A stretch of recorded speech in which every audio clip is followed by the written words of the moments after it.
Hey everybody, David Key here with your market update for October 10th, 2022.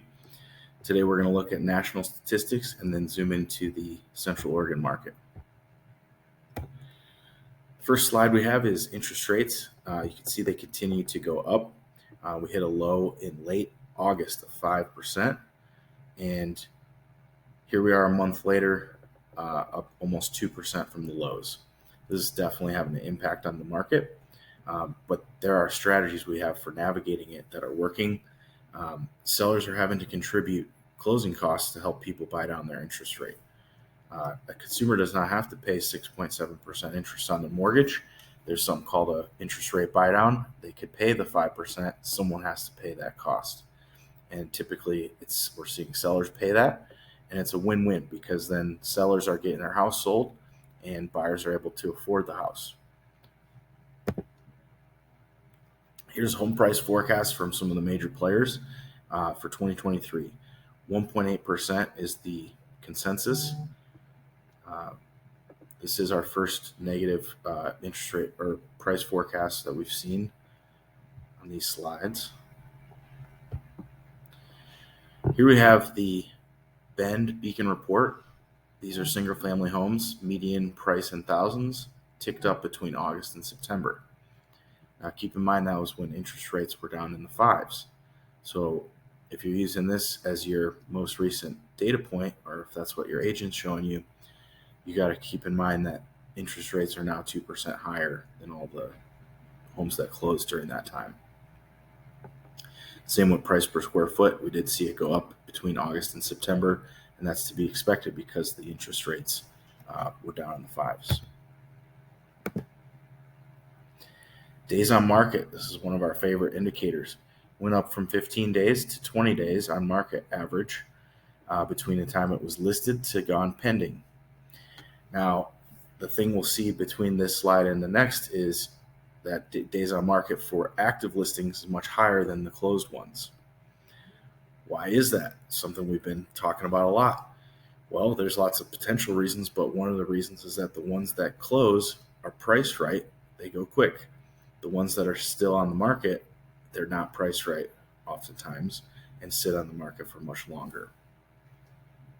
You can see there are still homes trading. We had 182 closings in September. Definitely down from this time last year. We're in the 230 range. So we're down about 20% in overall volume in the local market, but homes still are moving. Here's the supply. This is our inventory. It stayed steady here, about 2 months of inventory.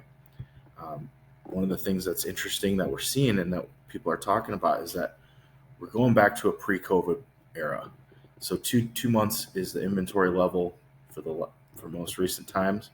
Here's all of COVID, but if you go back to pre-COVID, 2 months was the average inventory, and you can see three months. One thing we know is that a true buyer's market is more like 6 months of inventory. So we have not entered those conditions yet. It's not a true buyer's market, but there are opportunities out there. Here's the MLS. This represents active for sale homes. They're not pending.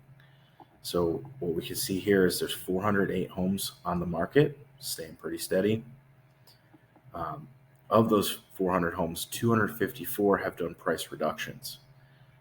That means a lot of people are getting their price wrong on the first try.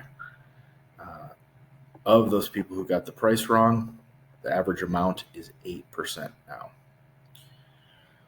One interesting data point here is that we saw days on market come down to 58 days, average median days on market.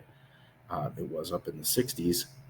And so that is a sign that people are getting more realistic with their pricing, and they're understanding the costliness of the mistake of overpricing. Bottom line right now, there are bullish and bearish factors in the market. This is a great environment for finding opportunities because we're seeing buyers get good deals on properties, that also seeing sellers get their home moved quickly and then getting a good deal on the home that they replace it with. One of the best tools right now for people to have success as sellers is to understand what's happening now, not 2 weeks ago, not a month ago, but right now. Because if you're hung up on a higher dollar amount because of what your neighbor did 2 months or 3 months ago, it's costing people a lot of money because they're mispriced. And then you wait a month or two and things are now a few percent lower. So people who come out of the gate with a realistic price are then able to go and save money on the buy side with the replacement property.